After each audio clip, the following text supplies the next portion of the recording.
Hello అండి, నమస్తే.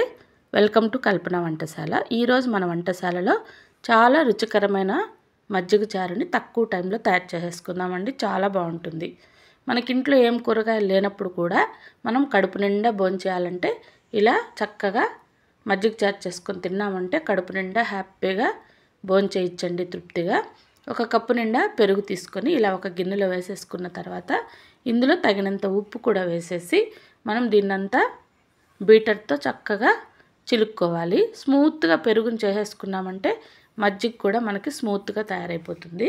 మజ్జిగ చారు చేసుకున్నప్పుడు చిన్న చిన్న గుల్లలుగా లేకుండా స్మూత్గా మనకు మజ్జిగ చారు ఉంటుంది.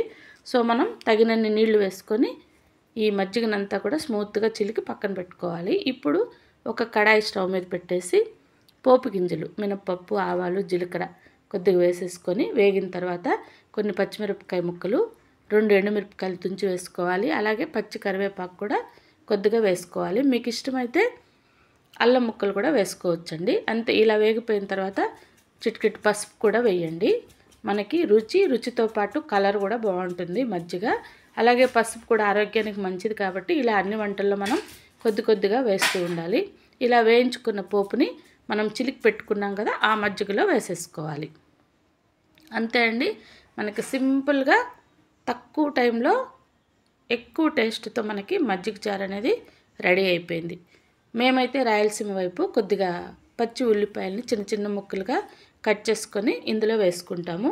మీకు ఇష్టమైతే వేసుకోండి. లేదంటే మనం అన్నీ వేయించుకునేటప్పుడు ఈ ఉల్లిపాయలను కూడా లైట్గా వేయించుకుంటే కూడా సరిపోతుంది. లేదు ఉల్లిపాయ వద్దనుకుంటే కూడా స్కిప్ చేసేయండి. మజ్జిగ చారులో ఉల్లిపాయలు అనేది చాలా బాగుంటాయి. చివరిలో కొద్దిగా కొత్తిమీర కూడా వేసేసి మొత్తం ఒకసారి కలిపేసుకోవాలి. చివరిలో ఉప్పు చూసి సరిపోయినంత ఉప్పు వేసుకోవాలి. నాకైతే కొద్దిగా తక్కువైందండి.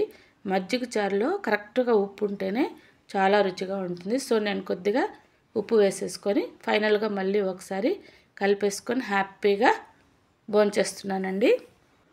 అంతే అండి. ఇలా చిటికలో మనకి మజ్జిగ చారు అనేది రెడీ అయిపోతుంది. చాలా బాగుంటుంది. పక్కన అంత వడియాలు ఉంటే కూడా చాలండి. లేదంటే కూడా ఒట్టి మజ్జిగ చారుతోనే మనం కడుపు నిండా భోంచేయచ్చు. లైక్ చేసి, షేర్ చేసి, సబ్స్క్రైబ్ చేసుకొని మన ఛానల్లో మిగతా రెసిపీస్ చూడండి. బాయ్ అండి.